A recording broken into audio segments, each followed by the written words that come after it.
अस्सलाम वालेकुम। लेक्चर 3 है ना जी आज। FAR का स्टार्ट हो गया फिर, ठीक है जी।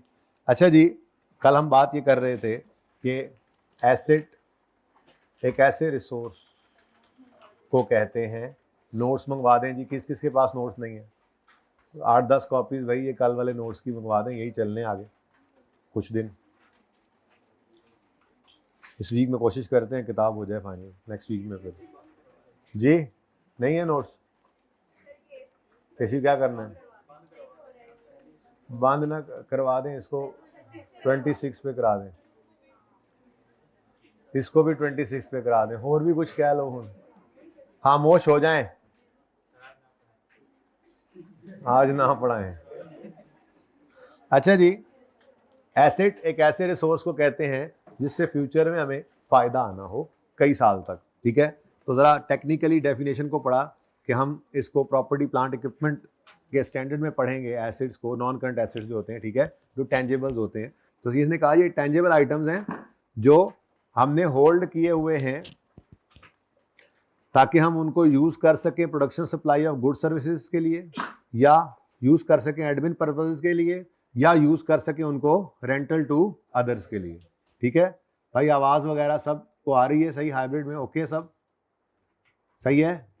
हाइब्रिड गर्ल्स के अंदर भाई आवाज आ रही है? हाइब्रिड गर्ल्स में आवाज आ रही है मेरी? उधर आवाज नहीं जा रही है भाई, उनको कोई पता नहीं क्या चल रहा है। एक्सक्यूज मी भाई, हाइब्रिड गर्ल्स में आवाज नहीं जा रही है। बॉयज आपको आवाज आ रही है? हैं? बोलो सर सुभान अल्लाह। हाइब्रिड गर्ल्स में कोई आवाज ही नहीं जा रही, आपस में गप्पा लग रही ने, हैं जी?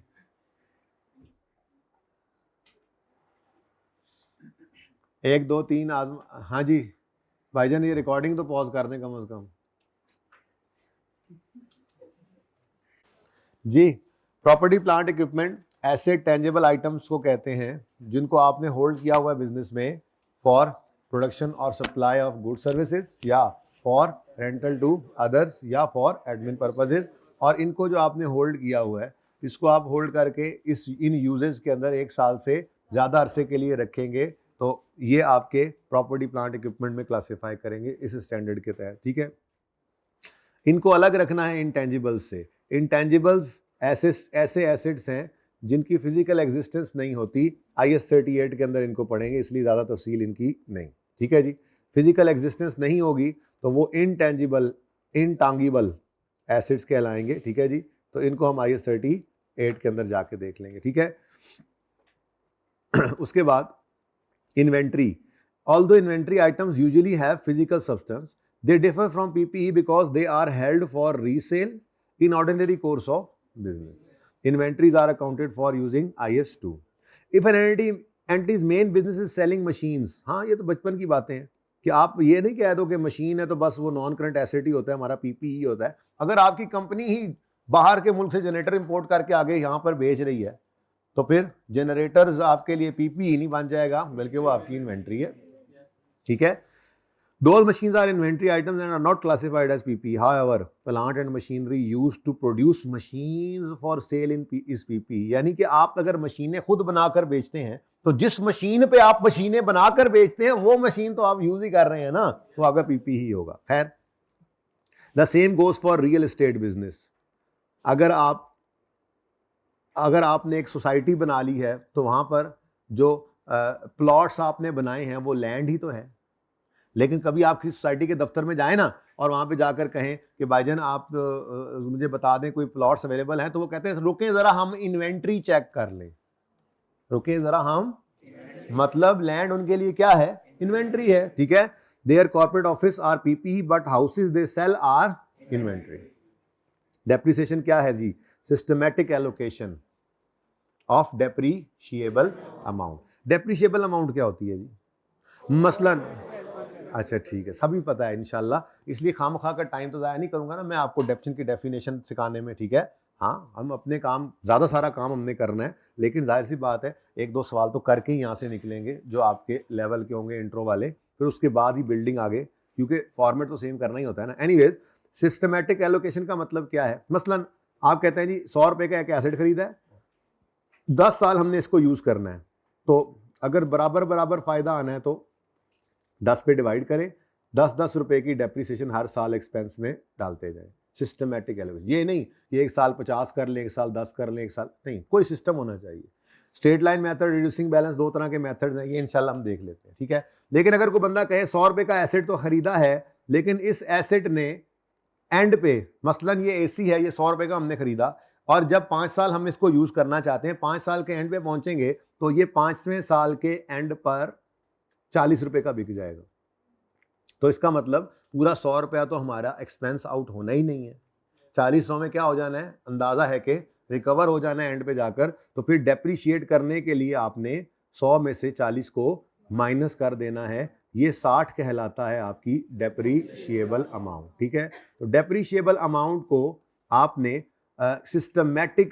सिस्टमैटिकली एलोकेट करना है यूजफुल लाइफ ऑफ एसेट के ऊपर। मसलन मैं कहता हूँ स्ट्रेट लाइन मेथड एक होता था, तो बराबर बराबर 10 से डिवाइड करें तो कितनी कितनी डेप्शन आ जाएगी, 6 से 5 था, ये तो कितना आ जाएगा 12। मैंने कहा था ना 5 साल यूज करेंगे, ठीक है। तो ये क्या है जी, डेप्रीशिएबल अमाउंट, ओके। अच्छा, अगली बात, डेप्रीशिएबल अमाउंट क्या है, कॉस्ट ऑफ एन एसेट और other amount substituted for cost less it's residual value. Important है ये डेफिनेशन, लेकिन फिलहाल इसको जरा होल्ड पे रखते हैं। इंपॉर्टेंट है, एक एमसीक्यू में आएगी, फिर यहां से पढ़ा दूंगा, हो सकता है पहले अभी भी पढ़ा दूं। खैर, आप लोगों ने इस सफ़े को पढ़ा होगा ना, इस सफ़े में किस में मसला आया, इसी में आया। चलो फिर बात कर ही लेते हैं। मिसाल के तौर पे मैं गया एक कबाड़िए के पास, ठीक है, और वहां पे जाके मैंने एक एसी को देखा जो कि 5 साल पुराना है, पुराना मॉडल है, ठीक है। आज वो मसलन 30,000 का बिक रहा है। मैं बस ये देखकर घर आ गया, और घर आकर मैंने अपना जो नया एसी लिया उसकी रेजुअल वैल्यू 30,000 रख दी। क्या ये सही है? क्या ये एस्टीमेट सही होगा? ये एस्टीमेट सही नहीं है, ठीक है ना। बल्कि एस्टीमेट क्या होगा रेजुअल वैल्यू का, जरा समझिएगा। रेजुअल value of an asset is the estimated amount, अंदाजा लगाएंगे हम किस क्या कौन सी अमाउंट होगी जी, दैट, हाँ ठीक है, वही कह रहा हूँ, कौन सी अमाउंट, एस्टिमेटेड अमाउंट कौन सी होगी। वो कहता है that an entity would currently obtain from disposal of asset after deducting estimated को, अच्छा छोड़ो, if the asset were already of the age and in the condition expected at the, मतलब नया एसेट, आज वाला एसेट मैं पकड़ूंगा और मैं उसके बारे में, अब ये अंदाजा होता है, मैं उसके बारे में ये अंदाजा लगाऊंगा कि अगर ये एसेट 5 साल पुराना हो जाए, ठीक है, तो फिर ये कितने का बिकेगा। पुराने एसेट की आज की वैल्यू जाकर तो नहीं ले सकते ना हम। मेरे पास जो एसेट मौजूद है, ये वाला एसेट अगर आज खड़े होकर अंदाजा लगाते हैं, अगर 5 साल पुराना हो चुका होता, ठीक है, और हम बड़ी एहतियात से इस्तेमाल करने वाले लोग हैं एसिड्स को, तो इसकी कंडीशन ये है, मिसाल के तौर पे अच्छी कंडीशन ये होती तो ये कितने का बिकता। तो ये जस्ट क्या है, एक एस्टीमेट है। ये क्या है, एक एस्टीमेट है, ठीक है। तो रेजुअल वैल्यू क्या है, एक एस्टीमेटेड अमाउंट है जो एंटिटी करंटली आज अगर बेचे एसिड को तो उसके लिए ले सकती है। लेकिन अब आज बेचना है तो नया नहीं बेचना। आज तो ये मैंने 2 लाख का एसिड खरीदा है, लेकिन अब मैं बैठ के अंदाजा लगाऊंगा, मैं कहूंगा कि ये 2 लाख रुपए का जो मैंने आज एसी खरीदा है ना, अगर ये एसी आज 5 साल पुराना होता, 5 साल पुराना होता, ठीक है, और ठीक हालत में होता, तो ये कोई 40,000 का बिक जाना चाहिए था। तो ये मैं अंदाजे की बुनियाद पर रेजुअल वैल्यू लूंगा। अब एंड पे जाके एक्चुअल गेन लॉस जब निकलता है तो ये सारे मसले वहां पे हल हो जाया करते हैं, ठीक है। एनीवेज, इसको अभी भी स्टार लगा रहने दें, जब एमसीक्यू आएगा तो उस एमसीक्यू के साथ इसको मैं दोबारा आपको आके पढ़ाऊंगा। एक एमसीक्यू है, ठीक है। आरवी अवेलेबल फॉर यूज से पहले या बाद की बात ही नहीं है। अवेलेबल फॉर यूज जब होना है तो तभी हमने एसेट को रिकॉर्ड करना है। जब रिकॉर्ड करना है तो उसके बाद डेप्रिसिएशन की बारी आनी है, ठीक है। तो बिल्कुल अवेलेबल फॉर यूज हो गया तो उसी के बाद ही आप कहेंगे ना कि ये अब एंड पे जाकर बिकेगा, ठीक है। बाकी आगे चलते हैं। खैर है, मैं कह रहा हूं कि जरा एमसीक्यू का वेट कर लें, ठीक है, इसको दोबारा करेंगे बात।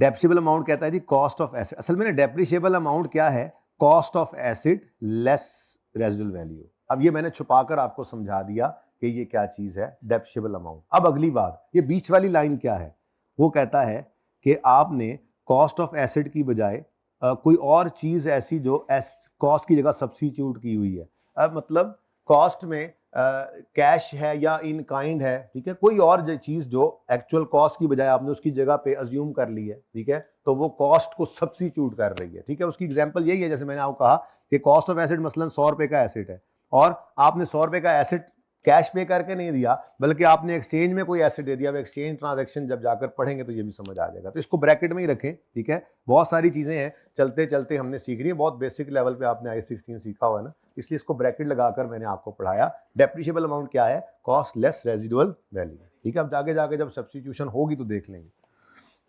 कैरिंग अमाउंट किसे कहते हैं जी, कैरिंग अमाउंट किसे कहते हैं जी, कॉस्ट माइनस, हाँ, जिस दिन की कैरिंग वैल्यू निकालनी है उस दिन तक की अक्यूमुलेटेड डेप्शन क्या कर देंगे, माइनस। यूजफुल लाइफ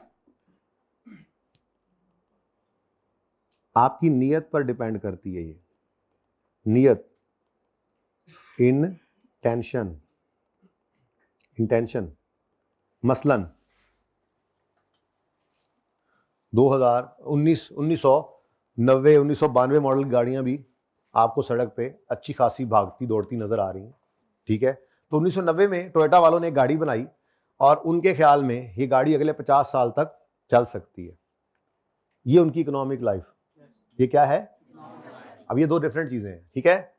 लेकिन आपने ये गाड़ी खरीदी और आप एक कंपनी है, आपने अपने एम्प्लॉयज, हर मैनेजर को आपने एक गाड़ी लेकर देनी होती है और आपकी पॉलिसी ये है कि 5 साल के बाद आप पुरानी गाड़ियां उनसे ले लेते हैं या उन्हीं को थोड़े से पैसों में बेच देते हैं और उनको फिर नई गाड़ी प्रोवाइड कर देते हैं ताकि मेंटेनेंस के खर्चे कम से कम रहें। अब चाहे गाड़ी की कीमत 50 साल है, गाड़ी की इकोनॉमिक लाइफ 50 साल है, लेकिन बिजनेस की इंटेंशन उसको कितना अरसा इस्तेमाल करने की है, तो फिर डेप्रीसिएशन के लिए रेलेवेंट 50 है या 5 है, ठीक है। तो दो चीजें हुआ करती हैं, एक होती है इकोनॉमिक लाइफ और दूसरी होती है यूजफुल लाइफ।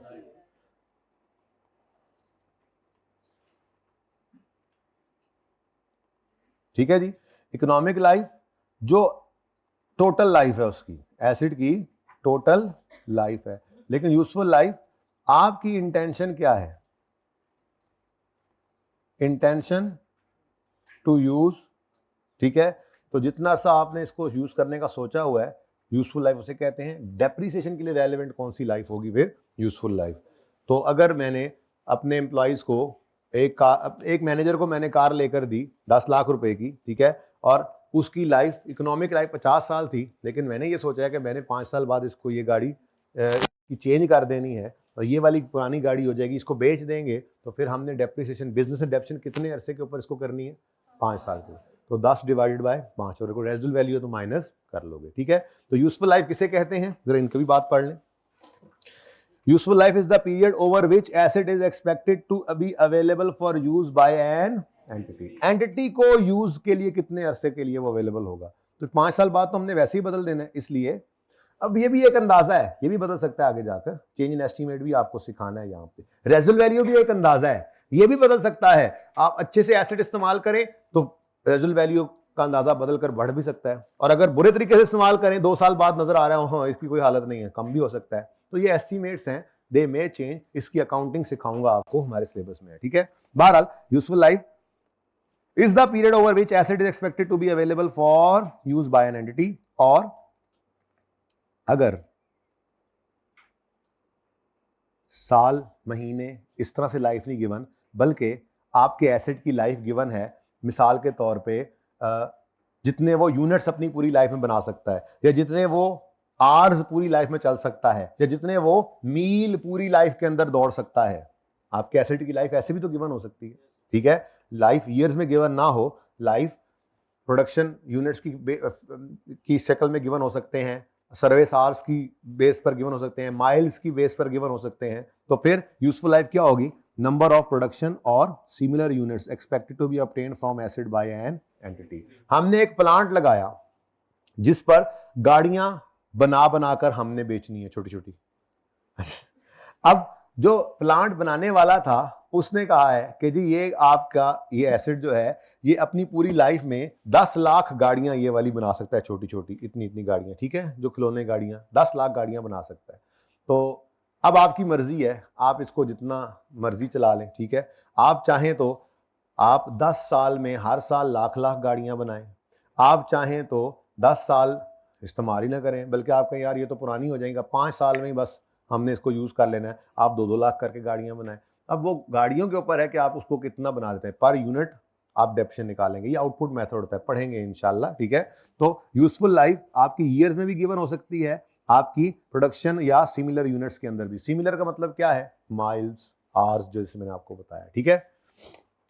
अक्यूमुलेटेड डेप्रिसिएशन क्या है, depreciation charge to date on a non current asset, this is contra asset account, ठीक है। पता ही आपको carrying amount is also known as, ये ऊपर था तो सही कैरिंग अमाउंट, फिर आ गया, सही है। मतलब कैरिंग अमाउंट जो बुक वैल्यू है इसी पर ही आपको नजर आना चाहिए एसेट आपकी बैलेंस शीट के अंदर। जैसे मैंने कल आपको फाइनल अकाउंट्स में इसीलिए वो सवाल करवाया था, बैलेंस शीट के अंदर आपका पीपी किस में नजर आया था, कॉस्ट पे ना, नहीं, कॉस्ट लेस अक्यूमुलेटेड डेप्रिसिएशन करके बुक वैल्यू, तो कैरिंग वैल्यू भी उसको कहते हैं, बुक वैल्यू भी कहते हैं, ठीक है। कैरिंग वैल्यू, बुक वैल्यू क्या है, जो एसेट जो जिस पर आपका एसेट या लायबिलिटी आपकी बैलेंस शीट में नजर आ रहा है। जी ये IS 36 है ना भाई, पढ़ेंगे, नहीं पढ़ाया तो किसी वजह से नहीं पढ़ाया, ठीक है। हाँ IS 16 पढ़ेंगे तो आपका फॉर्मूला पूरा हो जाएगा, कॉस्ट लेस अक्यूमुलेटेड डेप्रिसिएशन। फिर इसके बाद IS 36 पढ़ेंगे तो इसमें एक चीज और ऐड हो जाएगी और ये बन जाएगा cost less accumulation less accumulated impairment loss if any, तो बुक वैल्यू पे पहुंच जाएंगे। इसी वजह से नहीं पढ़ाया, जान दो कुछ, ये सारे स्टैंडर्ड्स है ना आपके सिलेबस में। IS 36 पहले दिन जो पेज दिया था उसमें लिखा हुआ है ना इंपेयरमेंट ऑफ एसिड, वहां पे जाके पढ़ेंगे, प्रोबेबली दूसरे नंबर पे वही पढ़ लेंगे ताकि फिर IS 38 के अंदर भी वो यूज हो, ये तीनों इकट्ठे पढ़ाऊंगा मैं इंशाल्लाह, ठीक है। अच्छा जी, बहुत ज्यादा गप्पें लग गई मेरे ख्याल में, इसको अब आगे पढ़ते हैं इंशाल्लाह, ठीक है। इससे ऑनवर्ड्स अब कल डिस्कस करेंगे मजीद, ओके। भाई सादा सी बात है, ठीक है, हमने डेप्रीसिएशन को जरा क्विकली रिवाइज करना है, और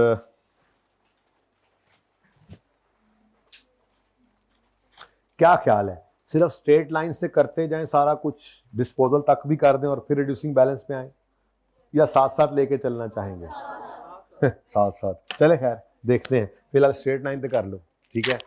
अच्छा जी, बात हो रही थी, ऐसी तरह गपशप मैंने लगाई थोड़ी सी, अब जरा प्रॉपर तरीके से हम बात शुरू करते हैं, ठीक है।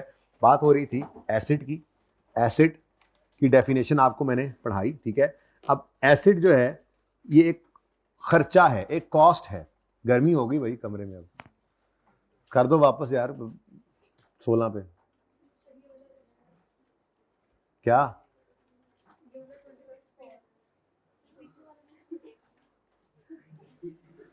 कर दें यार, कर दें, चलो 23 पे कर देना, ताड़ा 26 ना मेरा 16, चलो 22 पे कर दें सबको, ठीक है। अच्छा सुने जी, सुने भाई, एसेट एक खर्चा है ना, एक कॉस्ट है, लेकिन उस कॉस्ट को हम एक्सपेंस आउट नहीं कर देते फौरी तौर पे, बल्कि कैपिटलाइज करते हैं। क्या करते हैं, कैपिटलाइज करते हैं, ठीक है। तो कैपिटलाइज करते हैं, इनिशियल रिकग्निशन एक बात है, रिकग्नाइज रिकॉर्ड कब करना है, कहता है जी जब फ्यूचर इकोनॉमिक बेनिफिट्स प्रोबेबल हो, कॉस्ट लायबली मेजरेबल हो, ये पढ़ेंगे इंशाल्लाह इसी के अंदर, लेकिन फिलहाल जरा मैं इंट्रो रिवाइज करा लूँ। तो एसेट हमने रिकॉर्ड कर लिया, इनिशियली किस पर मेजर करते हैं, कॉस्ट पर, कॉस्ट के अंदर उसकी परचेज प्राइस और सारे जरूरी खर्चे ऐड कर दिए जाते हैं, ये भी हमने पढ़ना है यहीं पे, ये इंट्रो में पढ़ के आए हैं, लेकिन फिलहाल मैं उससे भी बुनियाद पे जा रहा हूँ, जरा डेप्रिसिएशन मेथड जरा सीखें, एक दो सवाल करें, हाथ सीधा करें, उसके बाद फिर शुरू करते हैं अपना IS 16। हाँ आपका फिक्स एसेट एंड डेप्शन करा दूं पहले थोड़ा सा, फिर अपना IS 16 शुरू कराता हूं, ठीक है। तो एसेट हमने रिकॉर्ड कर लिया, अब उसको हमने क्या करना है, डेप्रीशिएट। तो डेप्रीसिएशन की डेफिनेशन क्या पढ़ी आपने, देखो डेप्रीसिएशन की सादी वाली जटकी डेफिनेशन क्या है, वो डेफिनेशन ये है, एसेट की वैल्यू में कमी ड्यू टू यूज। लेकिन टेक्निकल डेफिनेशन भी अब तो आप पढ़ के आ चुके हैं, वो क्या है, सिस्टमैटिक एलोकेशन ऑफ कॉस्ट कह लें, चलो डेप्रिशिएबल अमाउंट कह लें, systematic allocation of depreciable amount of asset over it's useful life. ठीक है, अब सिस्टमैटिक का मतलब क्या है कि इस डेप्रिसिएशन को करने के कुछ ना कुछ मेथड्स होंगे। ठीक है, तो इसके अंदर 4 मेथड्स हैं, लेकिन मशहूर ज़माना 3 ही है, पढ़ेंगे तो चारों ही, पर 1 बाय 1 करते जाते हैं। ठीक है, सबसे पहला मेथड सीधी लकीर वाला मेथड, स्ट्रेट लाइन मेथड।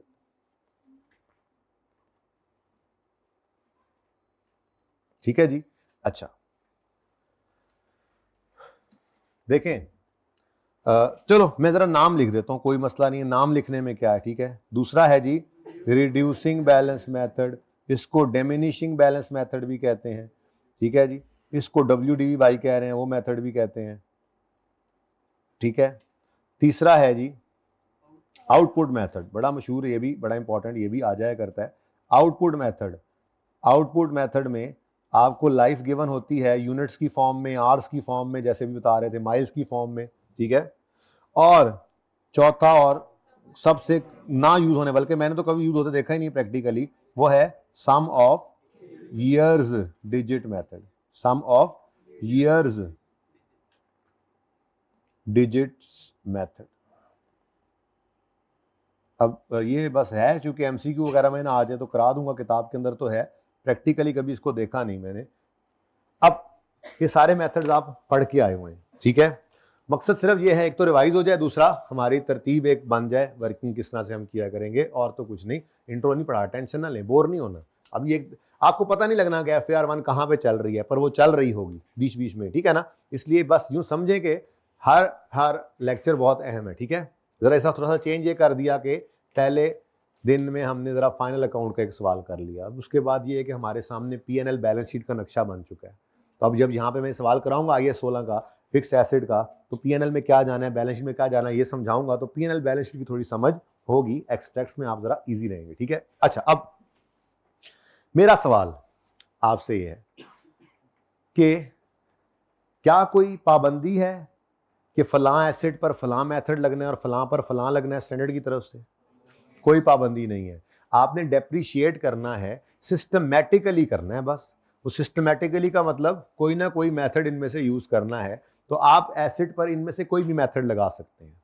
अब मेरा सवाल, क्या कोई भी लगा सकते हैं या कौन सा लगाना है, इसकी कोई गाइडेंस मौजूद है?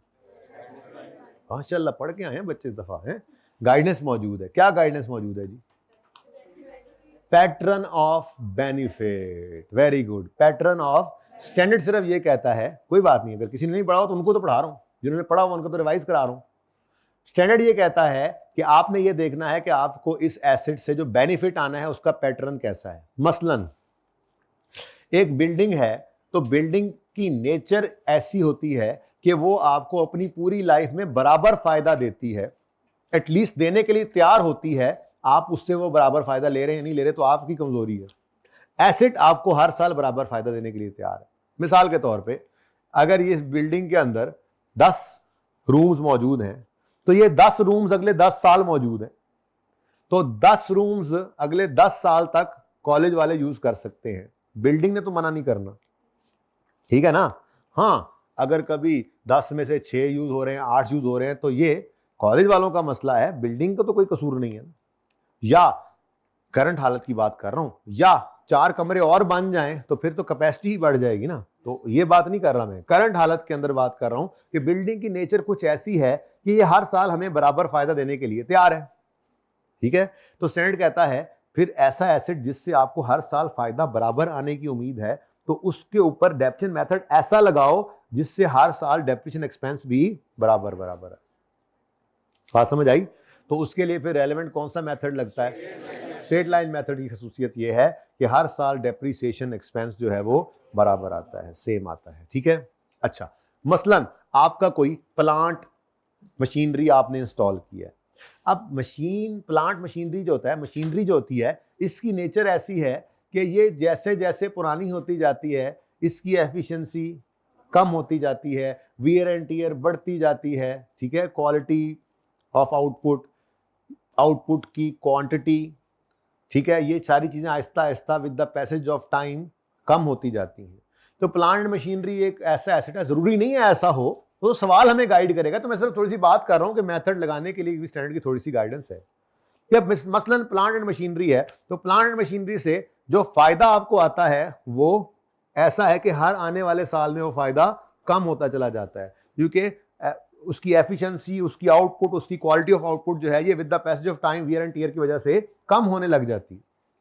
गाड़ी नई खरीदी आपने, बेहतरीन खुशबुएं भी आ रही हैं जी, जंप में से भी वैसे आराम से गुजर जाती है, लेकिन जैसे जैसे वक्त गुजरता जाएगा, फ्यूल इकोनॉमी भी अच्छी है, जैसे जैसे वक्त गुजरता जाएगा वेयर एंड टियर की वजह से उसकी एफिशिएंसी, उसकी इफेक्टिवनेस ये कम होती जाती है। तो प्लांट मशीनरी की नेचर ऐसी है कि हर साल उससे आने वाला फायदा कम होता है। तो स्टैंडर्ड कहता है अगर कोई ऐसा एसेट है जिससे आपको अंदाजा है कि आने वाला बेनिफिट क्या होगा, हर साल कम होता जाएगा, तो मेथड ऑफ डेप्शन भी ऐसा यूज करो जिससे हर साल डेप्शन एक्सपेंस भी, क्योंकि हमने मैचिंग कॉन्सेप्ट को फॉलो करना होता है। एसिड से आने वाला फायदा हर साल कम हो रहा है, तो डेप्शन एक्सपेंस भी हर साल कम होना चाहिए। तो ऐसा मेथड रिड्यूसिंग बैलेंस मेथड है, WDB मेथड है, डिमिनिशिंग बैलेंस मेथड है।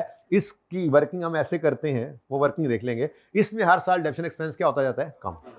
अच्छा, मैंने कहा ना ये क्यों नहीं यूज होता, इसकी वजह ये है कि इसका नतीजा भी वही है तकरीबन जो इसका होता है, इसलिए नॉर्मली आपको ये यूज होता नजर नहीं आए। ठीक है। तीसरा मेथड आउटपुट मेथड है। ये कब लगेगा भाई? जैसे मैंने अभी आपको कहा कि हमने जो प्लांट खरीदा है उसकी यूजफुल लाइफ जो है वो ईयर्स में नहीं गिवन, ठीक है, बल्कि उसकी यूजफुल लाइफ हमें यूनिट्स में गिवन। अब जितना इस्तेमाल करेंगे उतना डेप्रिशिएट करेंगे। तो जब मेथड की वर्किंग करेंगे तो इंशाल्लाह समझ आ जाएगा। मसलन अगर मैंने एक एसेट खरीदा जिसमें 10 लाख गाड़ियां वो बन सकती थी, छोटी छोटी, है ना, प्लांट लगाया था हमने, ओके, तो आपने पहले साल सिर्फ 5 लाख 10 लाख पहले साल सिर्फ 50,000 गाड़ियां बनाई।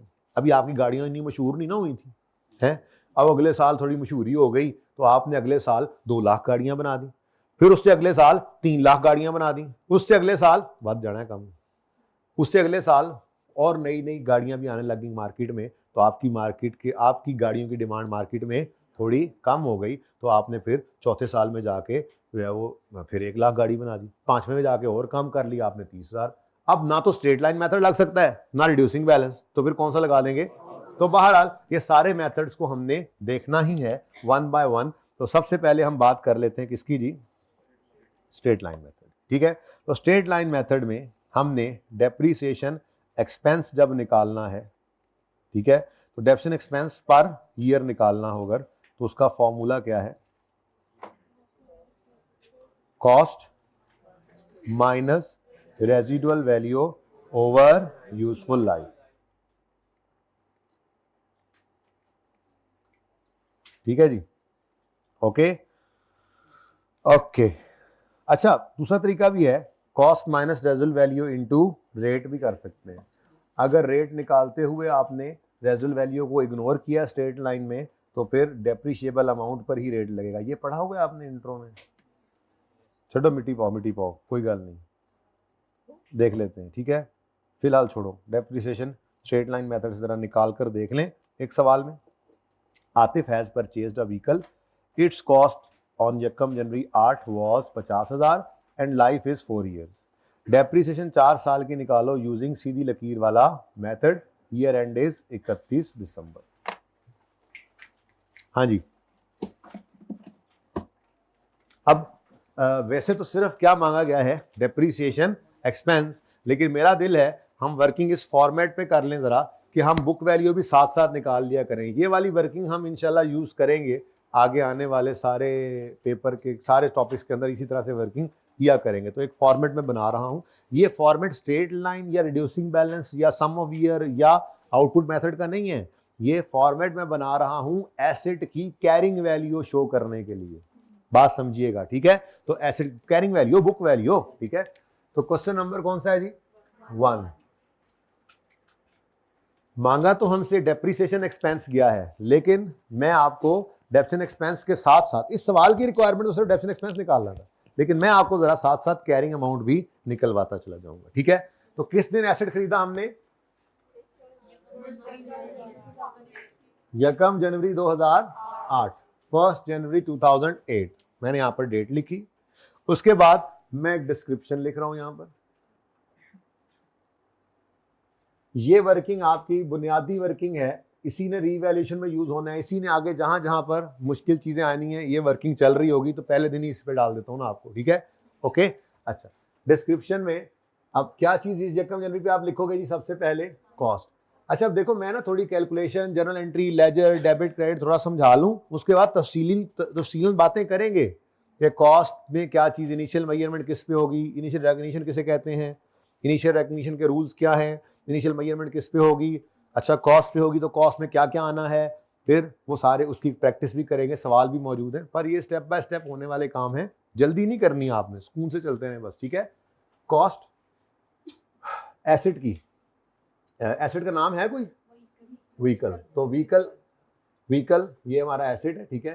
तो यहां पर मैं रुपीस के अंदर ही इसको शो कर रहा हूं, ठीक है। कितनी कॉस्ट है जी? 50,000। अगले सवालों के लिए थोड़ी सी जगह रख लेते हैं। तो व्हीकल एसेट की यहां पर हमने ये वो वर्किंग शो करनी है रुपीस के अंदर, तो कॉस्ट कितनी है? 50,000।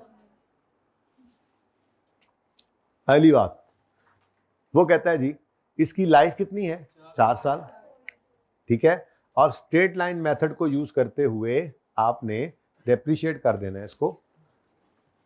तो 31 दिसंबर, एक मिनट, डेप्रिसिएशन निकालनी है। 50,000 को 4 से डिवाइड कर देंगे, क्योंकि रेजिडुअल वैल्यू तो सवाल में है नहीं, तो 0 है ना। कितना आता है? अच्छा, ये 12,500 पूरे साल की डेप्रिसिएशन है? नहीं, 50,000 divided by 4 is equal to 12,000। ये पूरे एक साल की डेप्रिसिएशन है? बिल्कुल है। अच्छा, अगर मैं इस 12,500 को डिवाइड कर दूं 12 से, क्या आंसर आता है? 1041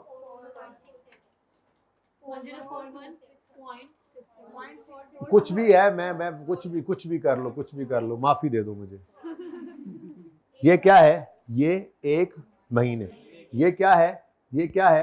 पूरे साल की डेप्रिसिएशन, ये पर ईयर थी, ऐसे ही है। ये क्या है? महीने की डेप्रिसिएशन। अच्छा, अगर आप इसको डिवाइड कर दो 30 से तो क्या आएगा? 35 का राउंड बोल दो ना, कुछ नहीं होता। अच्छा, मेरा सवाल, हमारा अकाउंटेंट डेप्रिसिएशन की एंट्री करता है, ठीक है, रोज ही करके चला जाया करे। डेप्रिसिएशन पर डे भी निकल रही है, देखो निकल सकती है ना per day, depreciation per day निकल सकती है नहीं निकल सकती? मैंने निकाल के दिखाई है भाई, निकल सकती है, कोई शक है? डेप्रिसिएशन अगर पर ईयर निकल सकती है तो जो डेप्रिसिएशन आई है इसी को डिवाइड बाय 365 कर दो, पर डे निकल आएगी। मसला है कोई? नहीं, कोई मसला नहीं है, ठीक है। तो फिर अकाउंटेंट डेप्रिसिएशन की एंट्री रोज ही कर जाया करेगा, इतना वेला है रोज जाते हुए एंट्री करे? नहीं, बस महीने में एक बार कर लिया करे, ऐसी भी कोई बात नहीं है। सादा बात, जब कभी फाइनेंशियल स्टेटमेंट्स बनाने लगोगे तो एक ही बार एंट्रीज कर लेना। तो फिलहाल हम क्योंकि ईयरली बेस पे चल रहे हैं, उसने कहा है पूरे साल की डेप्रिसिएशन निकालो, तो साल के एंड पे जाकर एक बार डेप्रिसिएशन की एंट्री करनी है, और वो एंट्री भी अभी सिखाता हूं। तो डेप्रिसिएशन आ गई 12,500। तो ये जब माइनस करेंगे आप, तो 31 दिसंबर 8 तक की डेप्रिसिएशन माइनस करने की वजह से 31 दिसंबर 2008 पर जो बुक वैल्यू आएगी, इसको कैरिंग वैल्यू कहें, कैरिंग अमाउंट कहें, आपकी मर्जी है, ये एक ही चीज है। Book value, carrying amount, carrying value, BVC है। ओह चलो जी, पढ़ लो जी। 37,000, कुछ को कल समझ आएगी, छोड़ो आप लोग जी। 37,500। किताबों के अंदर आपको एसेट इस पर नजर आएगा 37,500। 37,500 क्या है जी? आपकी बुक वैल्यू, ठीक है। अच्छा, थोड़ा सा रिवाइज कर लें जरा। ऐसी एंट्रीज मेरा दिल रिवाइज कर ले। जिस दिन एसेट खरीदा उस दिन एसेट खरीदने की क्या एंट्री पास की होगी आपने? Very good. व्हीकल लिख दो, vehicle, vehicle debit, cash credit. कितने से? 50,000 से। अच्छा, ये किस दिन आपने कारनामा हाय सरंजाम दिया? 1 जनवरी 2008 को। अगली बात, अब यही मैं अर्ज कर रहा था, डेफिनेशन की एंट्री रोज नहीं करनी, ईयर एंड पे जाओ। अच्छा, एंट्रीज भी नहीं मांगी, सवाल तो ऐसे ही बस बेसिक सा था, मैं बस करी जा रहा हूं, जो दिल में आ रहा है करी जा रहा हूं, ठीक है ना? ओके, कोई मसला तो नहीं इससे। अब ईयर एंड आया तो आपने डेप्रीसिएशन की एंट्री पास करनी है। तो depreciation is an expense, asset की वैल्यू में कमी है ना, एक्सपेंस है, ठीक है? तो ये एक्सपेंस बढ़ रहा है। अच्छा, पता है ना, ये पता है ना कि अकाउंटिंग हेड्स मेन 5 हैं। अच्छा, एसेट होता है, अच्छा पता है, गुड। फिर इक्विटी, फिर इनकम, फिर एक्सपेंस। इधर जगह बन गई। अब एक्सपेंस का बढ़ना, कम होना, लायबिलिटी का बढ़ना, एसेट का कम होना, इनकम का बढ़ना, मैं सारे, इक्विटी का बढ़ना, सारे क्रेडिट, कोई डेबिट नहीं होता। अच्छा, मैं जो बोल रहा था वो सारे क्रेडिट थे। चले, सही, शुक्र है आपको याद है। अच्छा, मैं कह रहा था डेप्रीसिएशन एक एक्सपेंस है, इसमें इजाफा होगा तो डेप्रीसिएशन एक्सपेंस तो हो गया डेबिट। ये एक्सपेंस कहां जाएगा? प्रॉफिट एंड लॉस अकाउंट में। कितना जी? 12,500। ये वाली एंट्री मैं कर रहा हूं इधर, ठीक है? दूसरी चीज जरा ध्यान से एक बार सुन ले, कोई बात नहीं, ठीक है? ये डेप्रीसिएशन क्या है? एसेट की वैल्यू में कमी। तो आप इसको एसेट अकाउंट में भी क्रेडिट कर सकते हैं, करने को ये भी कर सकते हैं, और ये हम करेंगे भी सही, क्योंकि मैंने आपको एसेट अकाउंट बुक वैल्यू पे बनाना सिखाना है, मजबूरी है कुछ टॉपिक्स के लिए आगे चल के, ठीक है? लेकिन IAS 16 इस अप्रोच को पसंद नहीं करता। IAS 16 ये इसको बेटर प्रेजेंटेशन नहीं कहता। ये इंशाल्लाह हमें पता लगेगा जब हम प्रॉपर्टी प्लांट इक्विपमेंट का नोट बनाना सीखेंगे।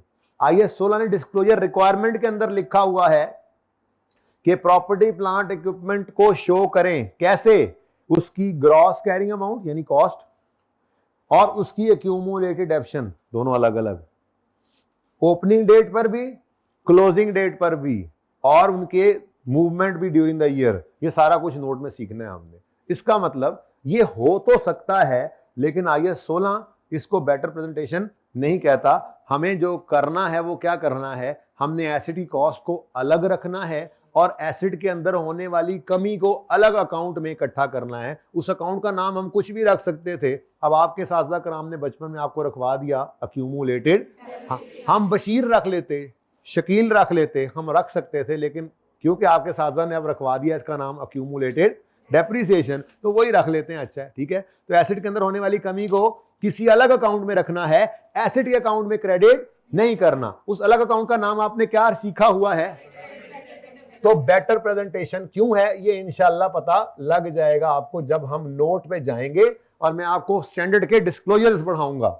लेकिन आपको स्टैंडर्ड के डिस्क्लोजर पढ़ने से पहले ही आपके साथी ने इस लाइन पे चढ़ा दिया हुआ है, ये अच्छी बात है, ठीक है? तो डेप्शन की एंट्री क्या सीखी हुई है आपने? डेप्शन expense debit, accumulated depreciation credit. Done हो गया जी? चलो, अच्छा जी, अब अच्छा 1 साल और कर देता हूं, है 1 साल और कर देता हूं, ठीक है? 31 दिसंबर। अच्छा, अब पहले डेट ना लिखा करो, डेप्शन निकालने के लिए डेप्रीसिएशन निकालेंगे, क्या करें? क्या सेम? क्या मतलब? स्ट्रेट लाइन मेथड में यही तो खसूसियत है, स्ट्रेट लाइन मेथड में हर साल फॉर्मूला रिपीट होता है, या यूं कह लें हर साल डेप्रीसिएशन सेम तो है। कॉस्ट पे बिल्कुल है, ये कह लो हर साल कॉस्ट को आपने डिवाइड करना है लाइफ से, या कॉस्ट को मल्टीप्लाई करना है आपने रेट से, बराबर डेप्शन आनी चाहिए स्ट्रेट लाइन मेथड में, ठीक है? हाँ, अनलेस के पहले साल पूरा इस्तेमाल ना होता तो फ्रैक्शन लग जाता, पर वो टाइम का फ्रैक्शन है, डेप्शन एक्सपेंस का नहीं होता, ठीक है? तो डेप्शन एक्सपेंस स्ट्रेट लाइन मेथड में सेम आना था, तो 12,500 का ही डेप्शन एक्सपेंस आ गया अगले साल भी, ठीक है? तो book value, carrying amount, carrying value, जो भी आपको पसंद है आप लिख सकते हैं। ये 31 दिसंबर 9 पर अब आपका एसेट आ गया। तो ये एक वर्किंग है 25,000। ये एक ऐसी प्यारी वर्किंग है जो आपको, मैं 2 साल पे रोक रहा हूं इसको, जो आपके एसेट के बारे में आपको सब कुछ ही बता देती है। ठीक है, इस साल में कितनी डेप्शन गई पीएनएल में, 12,500। इस साल के एंड पे बैलेंस शीट में क्या नजर आना चाहिए? तो ये एंट्रीज मैं कर रहा था फॉर द ईयर एंडेड 31 दिसंबर 2008, मांगी नहीं, वैसे ही करने लग गया। साल खत्म हो गया, अगला साल आया, अब अगले साल में और कुछ नहीं हुआ, ना नया एसिड खरीदा ना पुराना बेचा, लेकिन एसिड यूज तो हुआ। तो डेप्रिसिएशन तो हर साल आनी ही आनी है। तो डेप्रिसिएशन एक्सपेंस डेबिट और एक्यूमुलेटेड डेप्रिसिएशन क्रेडिट। जी कितने से? वही 12,500। स्ट्रेट लाइन मेथड में डेप्शन चेंज होने की वजह एक ये हो सकती है 2 साल के अंदर कि पहले साल के अंदर पूरा साल इस्तेमाल ना हुआ हो। ठीक है, अच्छा मैं अगर कहूं बस यहीं पर ही रुक जाओ और मुझे बताओ कि पीएनएल के अंदर, पीएनएल समझते हो ना, पीएनएल सिर्फ एक्सट्रैक्ट्स मुझे बना कर देने हैं आपने। बहुत आगे नहीं निकल गया मैं इस दफा, समझ आ रही है? जहां समझ नहीं आया वहीं पे रोक देना है, शर्म नहीं करना, ठीक है ना? जिसने की शर्म उसके डूबे कर्म। समझ आ रही है? सरप्राइज दे दिया करता हूं बच्चों को कभी कभी जी। सही ना कराना है। ये किस किस को लग रहा था ये कोई नया कॉन्सेप्ट लग रहा है? हाथ खड़ा करें। ये मेरे से गलती हुई थी, कुछ नया कॉन्सेप्ट है। किसको लग रहा था? देखा ही नहीं, हाथ खड़ा करें। देखा ही नहीं, लिफ्ट ही नहीं कराया, इग्नोर कर दिया। जी पीएनएल 2009 का 2008 का। भाई IAS 1 वैसे तो अब IFRS 18 ने उसको कर दिया खत्म, लेकिन 27 में अप्लाई होना है, तो ICAP भी 27 का वेट ही करेगा मेरे ख्याल से। तो फिलहाल आपका IAS 1 ही चल रहा है। तो बहरहाल ये प्रेजेंटेशन है, 18 में भी अभी यही है। क्या रीसेंट साल को पहले लिखना होता है, ठीक है? अब पीएनएल में क्या जाएगा? डेप्रिसिएशन एक्सपेंस 12,000, 2008 का 12,500 एक्सपेंस है। ठीक है, नेगेटिव कर दो, वरना एक्सपेंस का लिखा होना भी काफी है। लिखा हुआ है ना एक्सपेंस, तो काफी है। नेगेटिव ना भी डालो साइन तो चल जाता है, लेकिन चलो डाल लो। चले, अब 2008 के अंदर बैलेंस शीट भी बना देते हैं हम पहले। तो स्टेटमेंट ऑफ फाइनेंशियल पोजीशन के अगर मैं एक्सट्रैक्ट्स बनाऊं तो, अच्छा मेरे दिल में आ रही है बातों बातों में ही, ऐसे दिल में आती जा रही है बात। डस्टर किधर है? डस्टर किधर छुपाया हुआ है? देखा आपने? छुपाया हुआ है ना? कि क्यों ना लेजर भी बना के दिखा दूं आपको, ऐसे सारा कुछ सामने हो बस। ठीक है, अच्छा ये चीजें क्या हुआ? क्या हुआ? समझ नहीं आ रही? क्या समझ नहीं आ रही? समझ आ रही है सर, वो आपने हेड्स लिखे थे ना, उसमें ड्राइंग नहीं आती? ड्राइंग हेड में नहीं आती? किस में? हेड्स है ना, 5 हेड्स अकाउंट ये होता है उसमें। हाँ नहीं, ड्राइंग्स नहीं आती असल में। ड्राइंग्स कॉन्ट्रा कैपिटल है, फिर तो सेल रिटर्न भी लिखो, परचेज रिटर्न भी लिख लो, फिर प्रोविजन फॉर डाउटफुल डेट भी लिख दो। हर चीज ही पड़ी है, या तो फिर एक्यूमुलेटेड डेप्शन भी लिख दो। हेड नहीं है, कॉन्ट्रा एसेट है, कॉन्ट्रा परचेज, कॉन्ट्रा सेल, इसी तरह से कॉन्ट्रा कैपिटल। जो मेन हेड्स है ना वो 5 ही हैं, ठीक है? वो कैपिटल के अंदर फिर घर से ओनर लेकर आए तो कैपिटल, ओनर घर वापस ले जाए तो कैपिटल की कमी, ड्राइंग कह देते हैं। अल्टीमेटली एंड में भी तो नेट ही कर रहे होते हैं, ठीक है? छाड़ दो ड्राइंग में, बड़े हो गए हो, वो जमाना गया। अब ओनर घर से पैसे लाएगा, शेयर कैपिटल, जो बिजनेस कमाएगा रिटेन्ड अर्निंग्स, और जो घर लेकर जाएगा वो डिविडेंड है और रिटेन्ड अर्निंग्स में से निकालेगा। इसलिए ड्राइंग को तो आप भूल ही जाओ। नहीं, कोई चक्कर ही नहीं है इंडिविजुअल का। अब बड़े हो गए, आप कंपनी की अकाउंटिंग करेंगे, ठीक है? ड्राइंग नहीं नजर आएगा। पुराने सवाल में नजर आ जाए तो अलग बात है, वैसे ड्राइंग्स नहीं है। आप उन्हीं का नाम क्या हो गया? Dividend. Okay, non current assets के अंदर आपको नजर आना है प्रॉपर्टी, प्लांट एंड, फिलहाल ये नहीं लिखते, करेंगे एक ही है, व्हीकल लिख दूं मैं अगर तो, मैं अगर सिर्फ व्हीकल लिख दूं तो ओके, तो व्हीकल, अब व्हीकल ने किस पे नजर आना है? अब इस वर्किंग का कमाल यही है कि ये आपको बुक वैल्यू प्रेजेंट कर रही है, लेकिन मैं चलो कोई बात नहीं, आपको लेजर्स में भी एंट्रीज करके दिखा देता हूं जरा, ठीक है? तो कर ही जा रहे हैं काम, कर ही जा रहे हैं, कोई पता नहीं, बस कर ही जा रहे हैं, चलो खैर। उन्होंने सिर्फ ये मांगा था 12,500 निकाल के दे दो, हम कहां ले गए बात को? जान दो ये साहब, जान दो, आपकी बारी नहीं। कल मैच किसने देखा है? हाथ खड़ा करें। हम जीत गए थे, शुक्र है। पता है क्या, 11 बजे मैंने कहा ले आज फिर टाइम जाया कीता है। आप लोग ना रिस्क लिया करें, आप लोग क्यों देखते हैं, झलकियां देख लिया करें बाद में, मेरा तो पर्चा पास है। अच्छा, सारा मैच बेहतरीन अपना, हालांकि पहले बिजी था, कुछ लेट पहुंचा, 9 बजे था, मोबाइल पे देखता रहा, बॉलिंग शॉलिंग भी सही हुई, बैटिंग बेहतरीन अपना चल पड़ी, सब कुछ सही जा रहा है, ऐसे लग रहा है वैसे बस वॉक इन द पार्क होगी। लेकिन पाकिस्तानी टीम यू नो चक्कर ही कोई नहीं, रिलैक्स होके हमें चैन सुकून। मेरी बेटी है छोटी सी, 7-8 साल की, ठीक है, वो इधर मेरे साथ बैठी हुई, तो कहती है बाबा आपकी हार्ट बीट क्यों इतनी तेज हो गई है? मैं कहा बेटा तुम्हें नहीं बता सकता मैं, दो तीन इकट्ठे आउट हुए ना, वो फिर अल्लाह कितना सो गई नहीं तो मेरी हार्ट बीट क्या, वो बंदा फिर लड़ भी रहा होता है घर वालों के साथ, चुप करो, इधर हो जाओ, उधर हो जाओ। तो इनको नहीं पता लगता क्या करते हैं, है ना? ऐसे नहीं करना चाहिए। व्हीकल अकाउंट, कॉस्ट अलग और इसकी एक्यूमुलेटेड डेप्रिसिएशन अलग।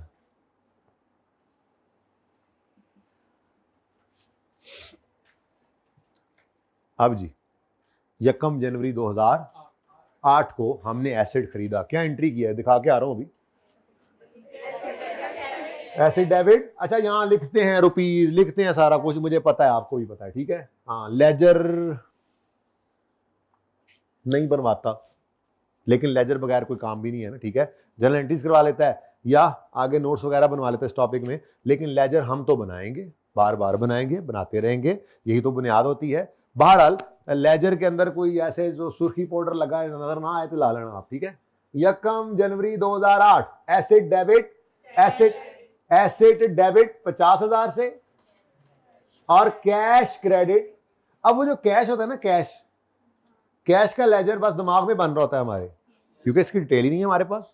साल के शुरू में कितना कैश पड़ा था, कितना कैश आया, कितना कैश कहां गया और क्या कैश क्लोजिंग है, पूरी डिटेल चूंकि होती नहीं है, इसीलिए हम जब वो कहते हैं ना रेलेवेंट लेजर्स बनाओ किसी एक टॉपिक के लिए, तो कैश का लेजर नहीं बना रहे होते। रेलेवेंट एक्सट्रैक्ट्स में कैश प्रेजेंट नहीं कर रहे होते, क्योंकि कैश का पूरा डेटा हमारे पास अवेलेबल नहीं होता। कैश तो एक ऐसा लेजर है जिसमें सारा साल हर वक्त ही एंट्रीज हो रही होंगी। ओपनिंग में वो कैश पड़ा था, कोई चीजें बेची, कोई डेटर से पैसे आए, कैश डेबिट हो रहा है, रोज क्रेडिट हो रहा है, खर्चे हो रहे हैं, क्रेडिट हो रहा है, क्लोजिंग बैलेंस, तो वो बैलेंस शीट में तो क्लोजिंग बैलेंस आता है, तो हमारे पास डिटेल नहीं होती, इसलिए हम ये लेजर भी नहीं बना रहे होते और एक्सट्रैक्ट्स में भी कैश को शो नहीं कर रहे होते। लेकिन दिमाग में एंट्री तो करेंगे ना, तो एंट्री क्या है? एंट्री अब ये दिमाग है आपका, अब थोड़ा सामने रखा हुआ है, कल से नहीं होगा, ठीक है। तो ऐसे करके एंट्री करनी होती है। बचपन में आपको यूं सिखाई गई होगी डबल एंट्री, ताकि गलत ना हो। पहले सिर्फ फिगर लिखें, ठीक है। Vehicle debit, cash credit, vehicle debit cash. अब आगे वजूहात लिख लें, ये किस वजह से, ये डेबिट कैश की वजह से क्रेडिट, ठीक है। कैश ये क्या है जी, ये व्हीकल खरीदा है, ओके, डेट लिख दिया आपने। तो ये डबल एंट्री का तरीका है, थोड़ा रिवाइज कर रहे ना, चीजें भूल ना गई हो।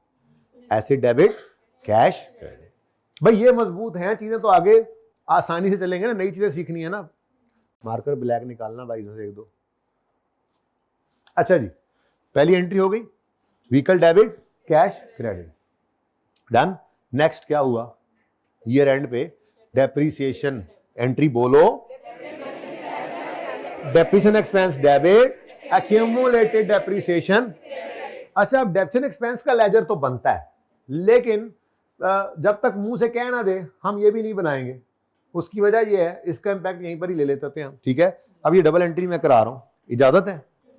चलो बना देते हैं, पहला दिन है, इसको बना देते हैं। दिमाग में ना बनाए बेशक आज। जी बेटा। स्टेट्स में आपने डेप्रिसिएशन एक्सपेंस नहीं लिखा तो डेप्रिसिएशन क्यों नहीं लिखा? क्योंकि वो पीएनएल है ना बेटा, पीएनएल में तो एक्सपेंस फॉर द ईयर, इसीलिए मैंने ये लेजर बना दिया है। मुझे लग गया था पता कि ये सवाल आना है थोड़ी देर में, इसलिए मैंने ये लेजर भी बना दिया, ठीक है जी। डेप्रिसिएशन एक्सपेंस का भी लेजर मैंने ओपन कर लिया है। ओहो, सबसे पहले तो ये मुझे लिखवाएं, ओपनिंग क्या है, ब्रॉड डाउन। अच्छा, ओहो सॉरी, टाइम ही ज़ाया किया फिर, चलो कोई बात नहीं, खैर है। एंट्री दूसरी करवा दो, इसी दिन खरीद लिया। कुछ समझा रहा था कि आप चाहे पहले दिन भी कोई चीज खरीद रहे हैं तो वो खरीदी है, डबल एंट्री होगी, ओपनिंग की कोई डबल एंट्री नहीं होती, ठीक है। ले आओ पंच खाओ जरा है, ठीक है। अच्छा चले, दूसरा है अक्यूमुलेटेड डेप्रिसिएशन। मेरा पहला सवाल, एसेट एसेट व्हीकल व्हीकल, ये पीएनएल का आइटम है या बैलेंस शीट का आइटम है? बैलेंस शीट आइटम है, एसेट है ना, एसेट बैलेंस शीट में जाता है। अच्छा, अक्यूमुलेटेड डेप्रिसिएशन ये पीएनएल का आइटम है या बैलेंस शीट का आइटम है?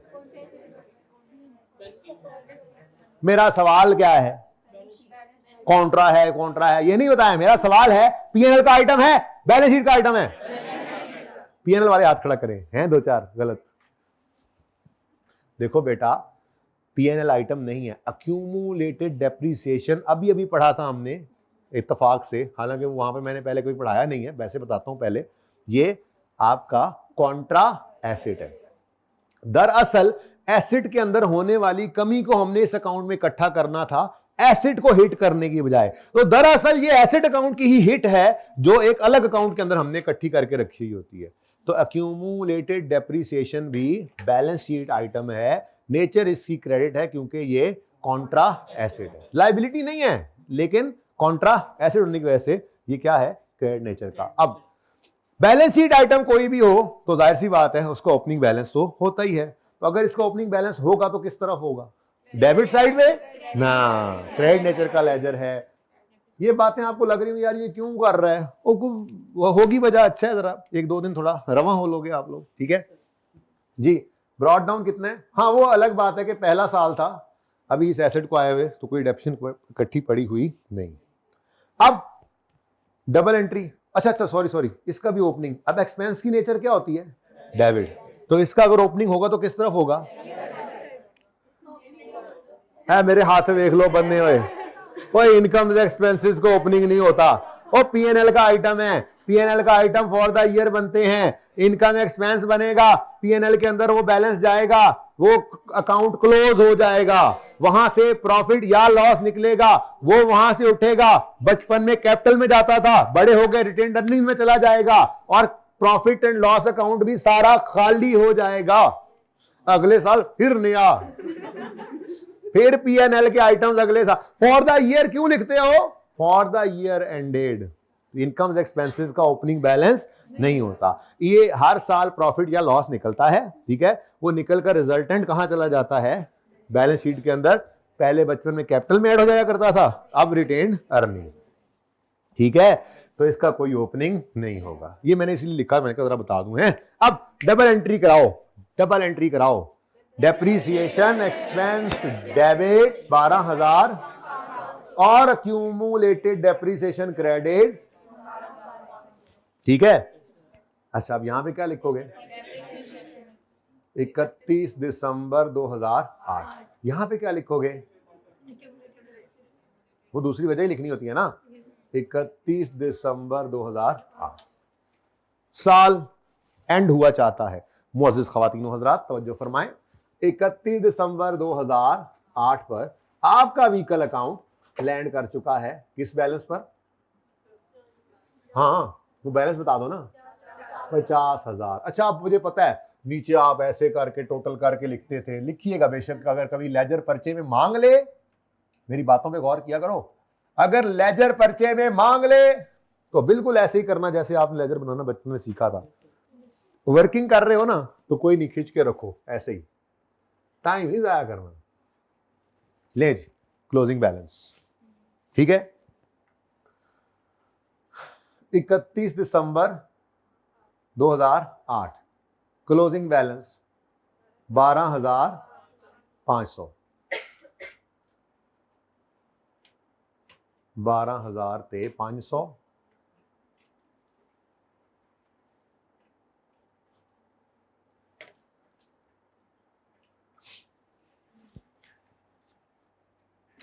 ठीक है जी। और 31 दिसंबर 2008 ये भी क्लोजिंग बैलेंस ही होता है, लिखे क्लोजिंग बैलेंस, कोई हर्ज नहीं है। फर्क सिर्फ ये होता है, इस क्लोजिंग का मतलब ये होता है कि ये ट्रायल में चला गया, ठीक है ना। अब ट्रायल से फिर आपको पता है रेलेवेंट चीजें अपने अपने घरों को जाती हैं, ठीक है। अगर एसेट होगा तो वो बैलेंस शीट में जाएगा, अगर कोई लायबिलिटी होगी तो बैलेंस शीट में जाएगी, अगर कोई इनकम होगी या एक्सपेंस होगा तो वो कहाँ जाएंगे, पीएनएल में। तो अपने अपने घरों में जाते हैं। इस कैरी डाउन का मतलब क्या होता है, क्लोजिंग का मतलब क्या होता है, ये क्लोजिंग बैलेंस उठकर कहाँ जाते हैं। तो इस पे कोई बच्चे कहीं पर ये भी सीख कर आ सकते हैं, आए हो सकते हैं कि यहाँ पर वो पीएनएल लिख देते हो, तो भी ठीक है, कोई गलती नहीं है। लेकिन अब हम ऐसे ही लिख लिया करेंगे ना, क्लोजिंग कहाँ ले जाएं। मैं ट्रायल भी बना देता हूँ, आज आपके लिए सब कुछ बना दूंगा, ठीक है ना, ट्रायल भी बना दो, टेंशन ना लें आप, ठीक है। ओके जी, क्लोजिंग क्या आ गया, 12,500। ये बिल्कुल वो बचपन वाली क्लास है जो आपको शुरू शुरू में ये एंट्रीज करवाई गई थी, जब आपको जर्नल एंट्रीज से लेजर्स बनाने सिखाए गए होंगे, और फिर लेजर्स से आपने एक्सट्रैक्ट किया होगा ट्रायल बैलेंस। जिस ट्रायल बैलेंस को कल आपने देखा, जहां से आपने इनकम स्टेटमेंट बैलेंस शीट बनाना सीखी थी, मजाक मजाक में, सीरियस अब बनाएंगे, ठीक है। फाइनल अकाउंट्स का टॉपिक है। तो ये कहां से कहानी शुरू हुई है, ये यहीं से शुरू होती है, जर्नल एंट्री से, जर्नल एंट्री से लेजर्स, लेजर्स से ट्रायल्स, ट्रायल से इनकम स्टेटमेंट बैलेंस शीट, ठीक है। तो अगर मैं इसका ट्रायल बनाऊं, ट्रायल बैलेंस, ये भी एक्सट्रैक्ट ही बनेगा भाई, क्योंकि मेरे पास तो कोई कैपिटल नहीं है, कोई कैश नहीं है, कोई और कुछ भी नहीं है, तो मैं सिर्फ एक्सट्रैक्ट बना रहा हूं, रेलेवेंट एक्सट्रैक्ट, ठीक है। तो ट्रायल बैलेंस का रेलेवेंट एक्सट्रैक्ट अगर मैं बनाऊं तो मार्कर ये भी फारिग है भाई, को मार्कर दिखा दो अच्छा सा मुझे, है कोई अभी मेरे ज्योमेट्री बॉक्स में ब्लैक मार्कर, और या मुक गए ने, वो तो बेटा मैंने ऐसे ही वो नहीं चल रहा था, वो रखा है, होर की मैं तो गिफ्ट करता सी। डेबिट क्रेडिट, ये सारे मार्कर्स यहां अलग छोड़ के जाया करिए, फिर इनमें इंक भरनी होती है बाद में, क्योंकि नया मार्कर नहीं मुझसे चलता जी। क्लोजिंग बैलेंस, अच्छा ये याद है, ये बैलेंस कौन सा है, क्रेडिट बैलेंस है ना, क्रेडिट, ये डेबिट बैलेंस है, क्योंकि डेबिट साइड वाज हैवियर, तभी तो इसको। अच्छा जब ओपनिंग लिखेंगे तो कहां लिखेंगे, डेबिट साइड पे ना, क्योंकि बैलेंस डेबिट है। ये तो सिर्फ लेजर को बैलेंस करने के लिए डेबिट बैलेंस को लिखा जाता है क्रेडिट साइड पर। जब ट्रायल बैलेंस में जाएगा तो अपनी नेचर के हिसाब से ही जाएगा, ये डेबिट बैलेंस है तो डेबिट साइड पे नजर आएगा। ओके, व्हीकल अकाउंट, तो व्हीकल 50,000।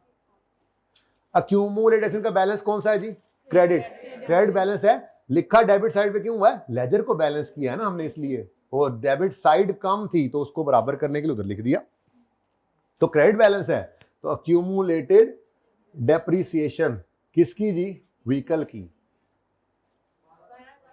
एक मिनट, एक चीज ऐसे ही दिल में आ गई, कल एक ट्रायल जो देखा है जरा उसके साथ थोड़ा सा ऐसे ही जरा रेफरेंस के तौर पे मजा आएगा, जरा और अच्छा समझ आएगा। जब कल को ट्रायल बैलेंस रूल शूल दिखा रहा हूँ, ये बातें याद आएंगी, फायदा हो जाएगा मुझे और जाहिर है आपको भी।